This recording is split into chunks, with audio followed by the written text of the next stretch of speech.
Olá, amigos do canal Jalmasa. Como é que vocês estão? Tudo bem? Tudo tranquilos?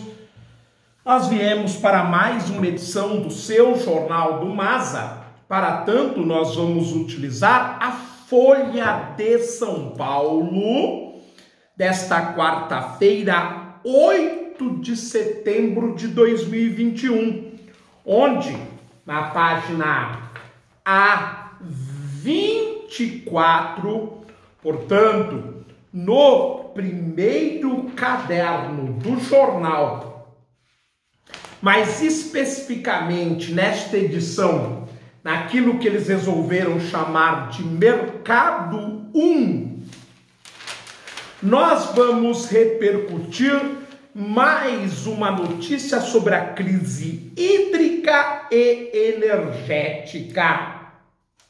A reportagem ela foi feita pela Nicola Pamplona, com o seguinte título: Seca para transporte de grãos na hidrovia Tietê-Paraná, que liga o Centro-Oeste a São Paulo. Veja a que ponto que a situação chegou. Para ilustrar a reportagem, há uma declaração, um olho, do Raimundo Holanda, que é presidente da FENAVEGA e um dos vice-presidentes da Confederação Nacional do Transporte, a CNT. Estamos numa crise hídrica sem precedentes. Não tem chovido nos últimos anos e não está acumulando água. E não existe planejamento para combater crises hídricas e energéticas. O setor reclama de atraso em obra que eliminaria o principal gargalo da rota, próximo à hidrelétrica. A implosão de Pedral deveria ter ocorrido em 2017.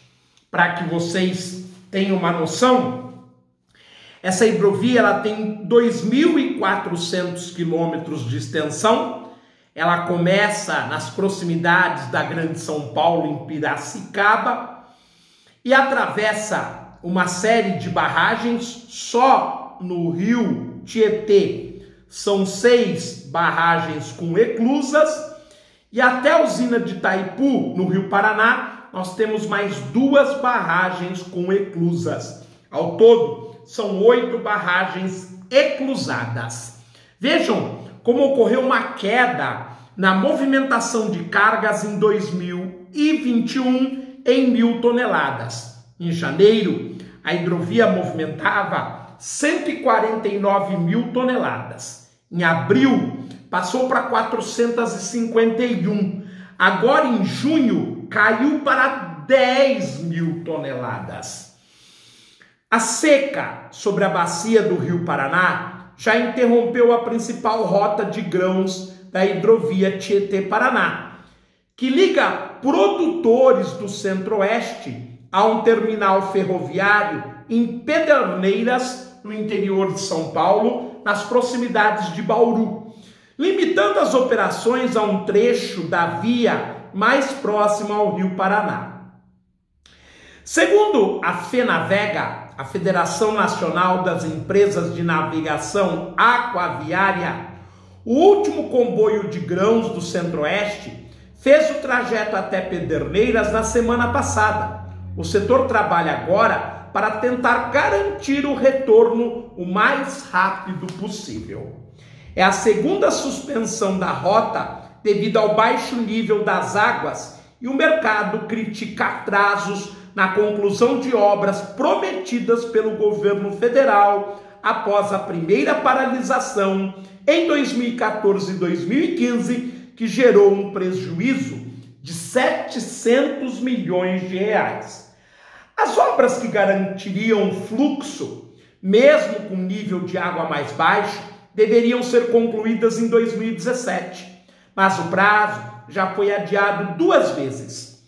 O objetivo do projeto é aumentar em 2 metros a profundidade de um trecho próximo à hidrelétrica de Nova Havaiandava, em Buritama, nas proximidades de Araçatuba.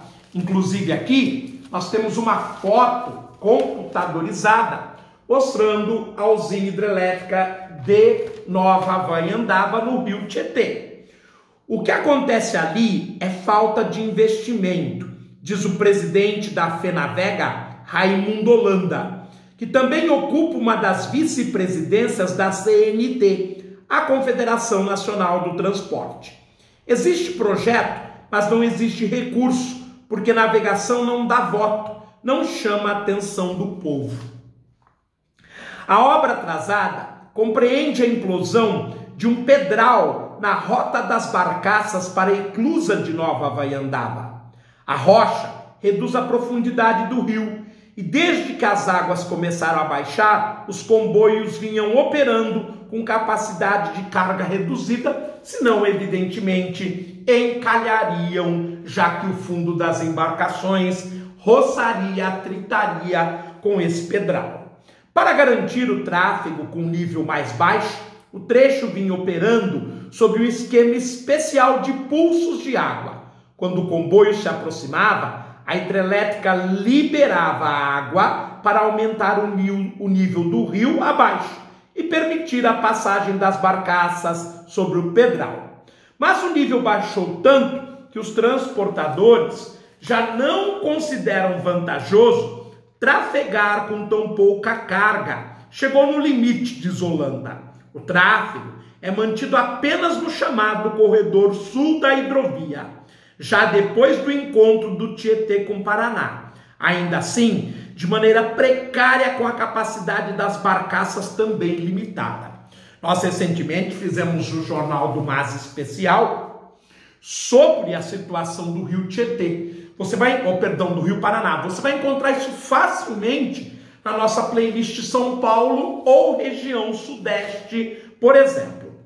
A operadora neste trecho, a Hidrovias do Brasil, diz que segue tomando todas as medidas possíveis para tentar evitar uma parada de suas rotas. A situação dos rios da região segue atípica, com nível de calado abaixo das médias históricas, disse a empresa em nota divulgada na quarta-feira, na qual diz que vem enfrentando grandes restrições operacionais. Quarta-feira, é claro, dia 1º de setembro.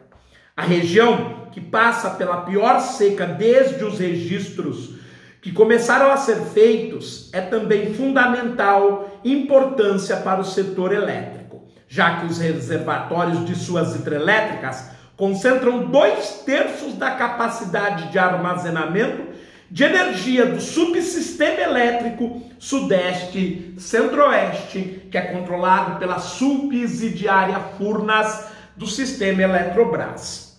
Com a paralisação do transporte de cargas entre o Centro-Oeste e Pederneiras, espera-se aumento do custo logístico da produção agrícola e elevação do fluxo de caminhões nas estradas paulistas. Lembrando, pessoal, que o transporte hidroviário aquaviário é 19 vezes mais barato que o transporte feito por caminhões. Segundo estatísticas do governo paulista, em 2020, passaram pela hidrovia 6,16 milhões de toneladas de carga. Perde todo mundo, diz Holanda.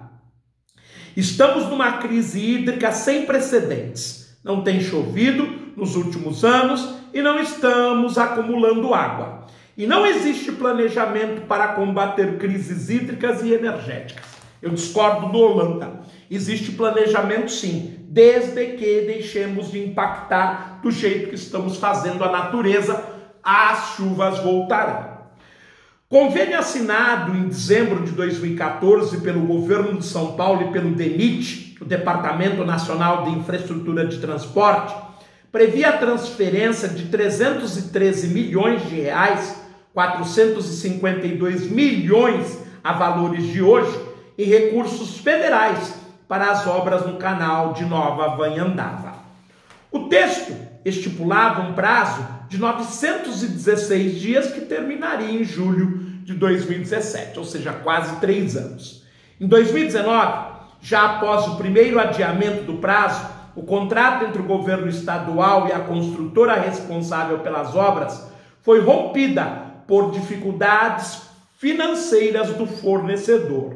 Desde então, os governos federal e de São Paulo discutem a retomada do projeto. Para o governo de João Dória, do PSDB, o impasse indica a má vontade do governo Jair Bolsonaro com o adversário político. Em janeiro de 2020, o prazo das obras foi estendido em mais 1.346 dias, 5 anos, com vigência até setembro de 2023. Agora, o governo Bolsonaro prevê usar recursos da capitalização da Eletrobras para concluir a obra, incluída entre as obrigações financeiras que a estatal terá após a venda de ações previstas para o primeiro trimestre de 2022. Sobre a privatização da Eletrobras, nós também temos, é claro, aqui no Jornal do Maza, ou se você quiser ir mais rapidamente, no Atualidades Brasil. Ela é parte de um orçamento de 230 bilhões de reais reservados para a melhoria na área de influência de hidrelétricas de Furnas. O projeto prevê também aportes para melhorar a navegabilidade dos rios Madeira e Tocantins. Madeira na bacia amazônica e Tocantins na bacia Tocantins-Araguaia, este último também restrito por um pedral. É isso, meus amigos. Nós então repercutimos mais um pouco a terrível crise hídrica e energética e, por que não dizer, do setor de transportes que estamos vivendo no momento. Nós encerramos essa edição por aqui, desejando a vocês tudo de bom e esperando vê-los em uma nova edição. Se puderem e quiserem, não se esqueçam de se inscrever no canal, deixar o seu like, o seu joinha, um comentário e acionar o sininho das notificações para receber as novidades. Tudo isso ajuda o canal a crescer. Muito obrigado, eu os vejo oportunamente em uma nova edição. Tchau, pessoal!